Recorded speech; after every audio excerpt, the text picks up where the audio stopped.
Hello friends. Hello. आज हम 1946 के कम्युनल होलोकॉस्ट और इंटरिम गवर्नमेंट के फॉर्मेशन पर बात करेंगे। एक ऐसा फेज जहां आज़ादी एक कदम दूर थी लेकिन मुल्क खून में डूब गया था। पहले हम देखेंगे कि बैकग्राउंड में कैसी सेटिंग चल रही थी। 1946 का भारत कैसा था। 1946 का साल भारत आज़ादी के बिल्कुल करीब था। ब्रिटिश लोग सेकेंड वर्ल्ड वार से थक चुके थे और कैबिनेट मिशन प्लान अनाउंस हो चुका था और कॉन्स्टिट्यूएंट असेंबली का प्लान भी तैयार था।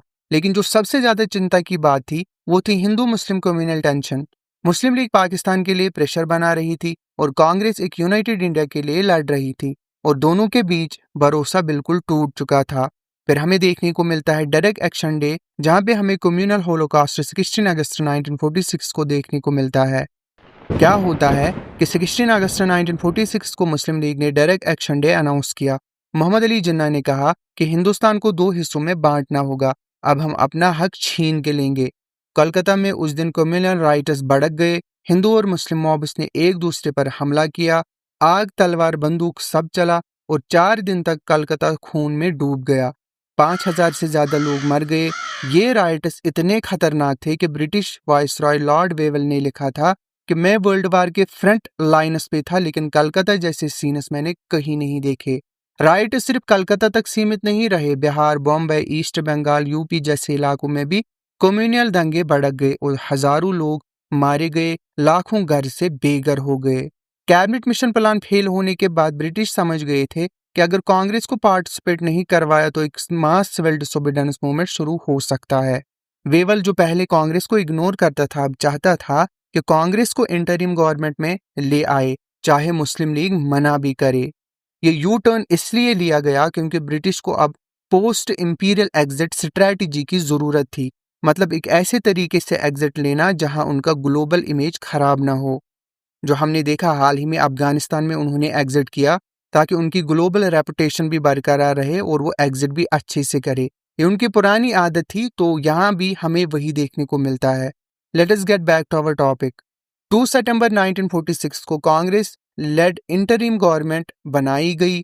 जवाहरलाल नेहरू बने vice president of executive council, लेकिन ये गवर्नमेंट बस नाम की थी, असल पावर अभी भी वाइसरॉय के पास थी। फॉर एग्जाम्पल, मार्च 1947 तक आईएनए प्रिजनर्स को रिलीज करने का फैसला भी वेवल ने विटो कर दिया। अब यहाँ पे देखने को मिलता है हमें मुस्लिम लीग की एंट्री 26 अक्टूबर 1946 को। बहुत प्रेशर के बाद मुस्लिम लीग ने भी इंटरिम गवर्नमेंट ज्वाइन कर ली, लेकिन उन्होंने डायरेक्ट एक्शन डे का स्टांस नहीं छोड़ा। कैबिनेट मिशन के प्लान को अब भी फॉर्मली रिजेक्ट किया गया और ग्रुपिंग पर इंसिस्ट करते रहे। लीग के मिनिस्टर्स, खास कर लियाकत अली खान फाइनेंस मिनिस्टर ने जो है एक ऐसा रोल प्ले किया जो इंटरिम गवर्नमेंट में रोड़ा डालने का काम करती है। वो इंटेंशनली कांग्रेस मिनिस्ट्रीज के साथ काम करने में रुकावट डालने लगे। लीग सिर्फ इसलिए गवर्नमेंट में आई थी पाकिस्तान के काज को अंदर से स्ट्रॉन्ग करने के लिए। अगर हम इस इंटरिम गवर्नमेंट की बात करें तो 14 मिनिस्ट्रीज थी। तो 14 मिनिस्ट्रीज आपकी स्क्रीन पर है, आप उनके नाम देख सकते हैं और किसको कौन सा पोर्टफोलियो मिला था वो आप देख सकते हैं। मुस्लिम लीग ने कॉन्स्टिट्यूएंट असेंबली के पहले सेशन 9 दिसंबर 1946 का बाइकआउट किया और कैबिनेट की इनफॉर्मल मीटिंग्स में हिस्सा लेना बंद कर दिया। कांग्रेस के हर डिसीजन को इन्होंने चैलेंज किया और लियाकत अली खान ने फाइनेंस मिनिस्ट्री का यूज करके बाकी मिनिस्ट्रीज को फाइनेंशियली क्रिपल कर दिया। वो पैसा रिलीज नहीं करते थे और इस वजह से कांग्रेस ने ब्रिटिश से डिमांड किया कि या तो लीग के मिनिस्टर्स एटीट्यूड बदले या फिर आप उन्हें हटाए। और फरवरी 1947 में कांग्रेस मिनिस्टरीज ने थ्रेटन किया कि अगर लीग के मिनिस्टर्स नहीं निकाले गए तो हम भी रिजाइन कर देंगे। उसके बाद क्या होता है कि लीग ने इस दौरान एक और एक्सट्रीम स्टेप लिया। उन्होंने कॉन्स्टिट्यूएंट असेंबली को ही डिसॉल्व करने की डिमांड कर दी। पॉलिटिकल क्लाइमेट अब गर्म हो चुका था और ब्रिटिश समझ गए थे कि अब उन्हें जल्दी डिसीजन लेना पड़ेगा।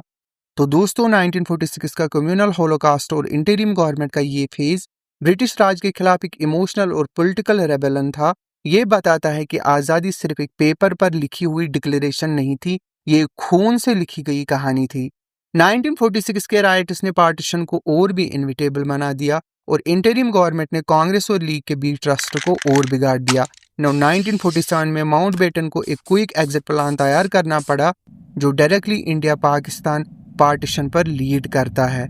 आज के लेक्चर में इतना ही। मिलते हैं अगले वीडियो में एक नए टॉपिक के साथ। डाउट डिमोलिशर पे मॉडर्न हिस्ट्री के और भी वीडियोस अच्छे से डिटेल में एक्सप्लेन किए गए हैं, आप उनको प्लेलिस्ट में जाके देख सकते हैं। Thanks for watching doubt डिमोलिशर।